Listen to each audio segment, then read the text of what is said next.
Damai sejahtera Allah yang melampaui segala akal akan memelihara hati dan pikiranmu di dalam Kristus Yesus. Amin. Salam saudara-saudara yang dikasihi oleh Tuhan, selamat berjumpa kembali melalui channel ini untuk mendengarkan firman Tuhan yang menjadi khotbah pada Minggu Letare tanggal 10 Maret 2024 dengan tema Yesus harus makin besar tetapi aku harus makin kecil. Didasari pada nas firman Tuhan dalam Yohanes 3 ayat 22 sampai 30. Saudara terkasih, saya bacakan nas firman ini untuk kita dan demikianlah bunyinya.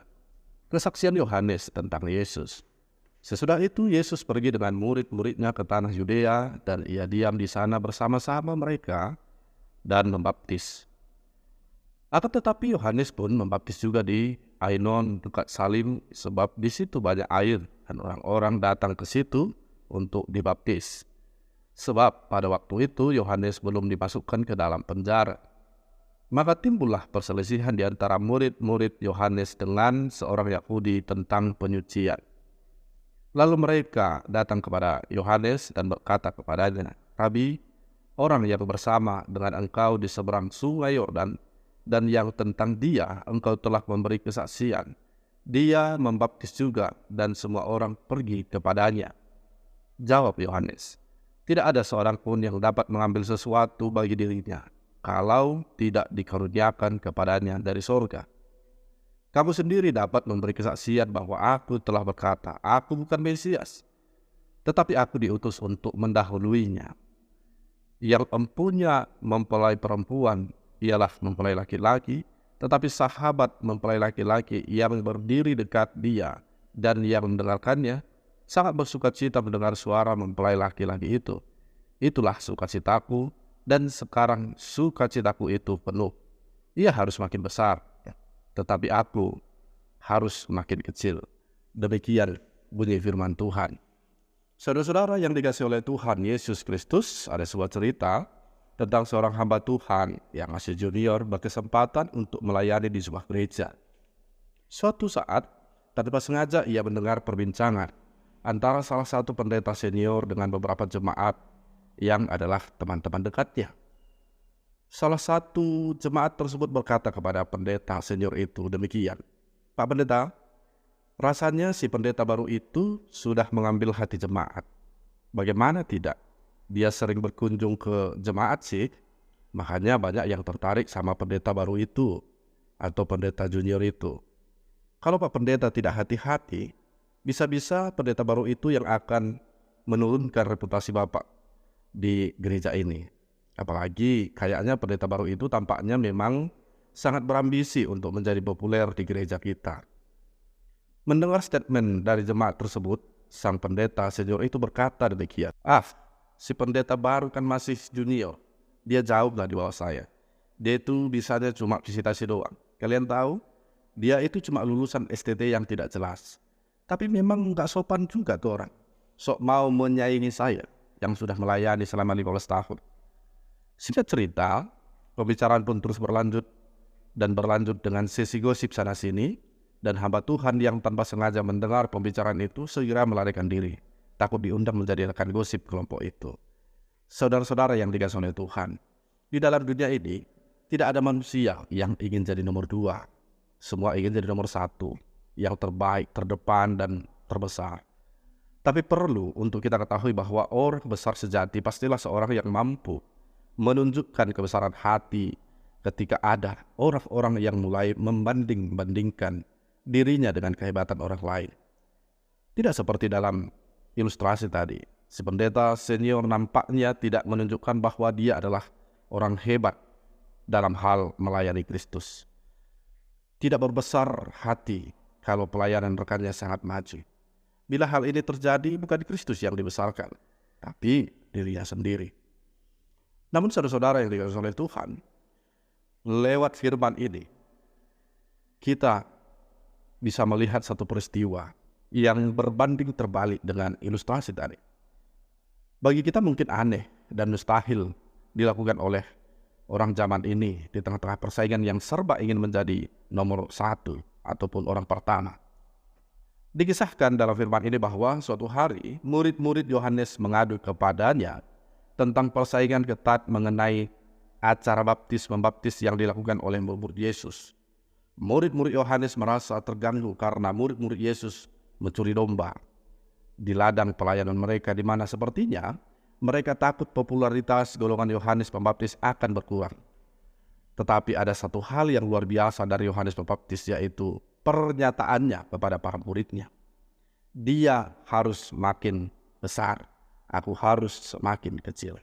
Sebuah pernyataan yang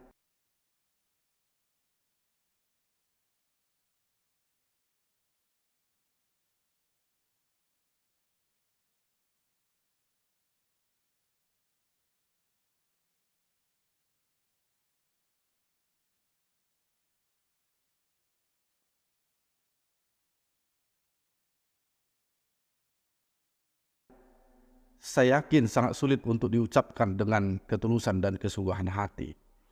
Lalu apa yang membuat Yohanes Pembaptis bisa sampai kepada kesimpulan semacam ini? Jawabannya adalah karena ia mempunyai tujuan yang sangat jelas dalam hidupnya, yaitu bahwa ia diutus ke dalam dunia ini untuk mempersiapkan jalan bagi Yesus, dan segala sesuatu yang dikerjakannya semata-mata untuk kemuliaan Yesus. Jadi keberhasilannya adalah membawa banyak orang kepada Yesus, bukan untuk memperbesar komunitasnya. Saudara kasih oleh Tuhan, kalau kita tarik jauh ke belakang, harusnya kita juga melakukan apa yang dilakukan oleh Yohanes Pembaptis. Karena tujuan kita diciptakan adalah untuk menikmati dan memuliakan Allah selama-lamanya. Maka harusnya tidak ada satu aspek pun dalam kehidupan kita di mana kita tidak memuliakan dan membesarkan nama Tuhan. Pertanyaannya adalah, apa rahasia yang dimiliki Yohanes Pembaptis sehingga sukses dalam menjalankan tujuan utamanya ini? Yaitu membuat Yesus semakin besar dan ia semakin kecil. Saudara-saudara, minimal ada dua hal yang bisa kita lihat. Yaitu yang pertama, kerendahan hati Yohanes Pembaptis.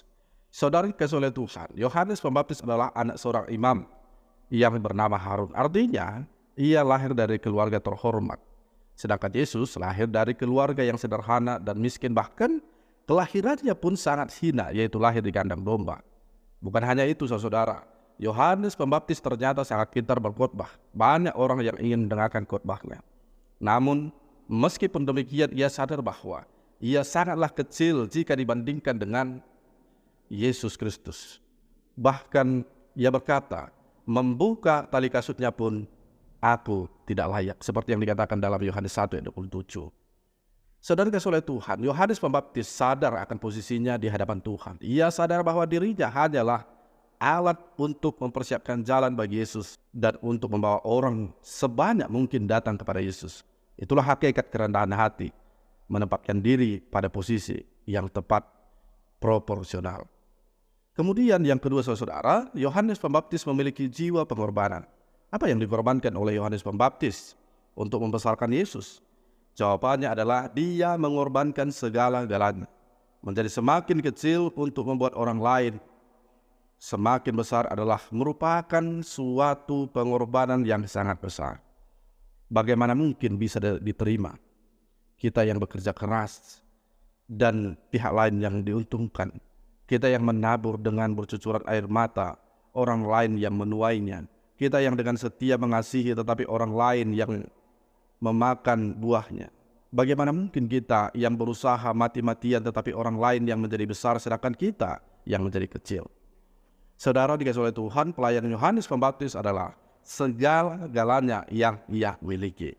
Melayani Tuhan bukanlah pekerjaan sampingan bagi Yohanes Pembaptis.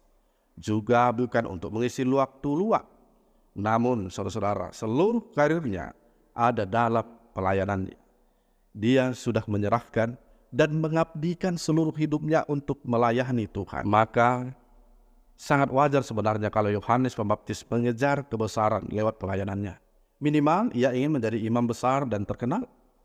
Atau kalau dalam konteks sekarang mungkin sangat wajar jika dia ingin menjadi seorang pendeta yang besar, pengkhotbah yang besar, atau hamba Tuhan yang memiliki banyak pengikut atau memiliki popularitas yang hebat.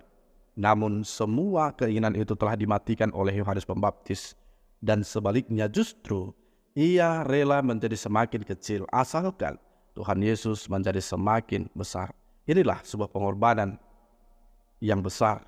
Oleh karena jiwa pengorbanan ini, saudara-saudara, Yohanes Pembaptis tidak pernah sekalipun dalam pelayanannya mencuri kemuliaan Tuhan untuk dirinya sendiri.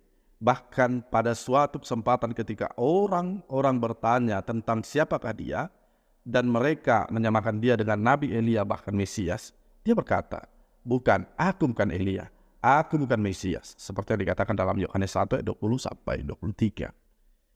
Maka saudara-saudara, kalau kita lihat pusat pemberitaannya bukanlah dirinya sendiri, tetapi Yesus Kristus. Berbeda dengan para pengkhotbah zaman ini yang acap kali lebih banyak memberitakan tentang dirinya daripada Tuhan Yesus. Yohanes Pembaptis seringkali dalam pemberitaannya berkata, sesudah aku.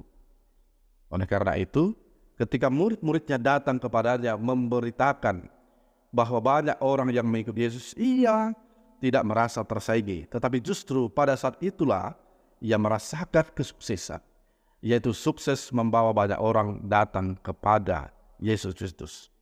Sehingga ia berkata, itulah sukacitaku, dan sekarang sukacitaku itu penuh. Seperti yang dikatakan di dalam ayat 29 pada nats firman ini. Saudara-saudara yang dikasihi oleh Tuhan, jika Yohanes Pembaptis bangga makin kecil dan membesarkan nama Yesus, kita juga harus bisa, yaitu dengan cara menonjolkan Kristus Yesus dalam seluruh aspek kehidupan kita. Kita harus sadar bahwa peran kita adalah sebagai seorang hamba Tuhan dan menyadari bahwa fokus kita adalah untuk memuliakan Tuhan. Yakinlah bahwa kita akan lebih bahagia dengan melakukan ini, karena mereka yang berbahagia adalah mereka yang tahu diri bagaimana memposisikan diri di hadapan Tuhan. Allah yang memanggil kita, yaitu Allah yang maha mulia, yang akan memampukan kita untuk setia menjalankan peran sebagai hamba-Nya, yang tahu mengabdi kepada Sang Tuhan dan melakukan pelayanan yang telah Ia percayakan. Semua hanya untuk kemuliaan Tuhan.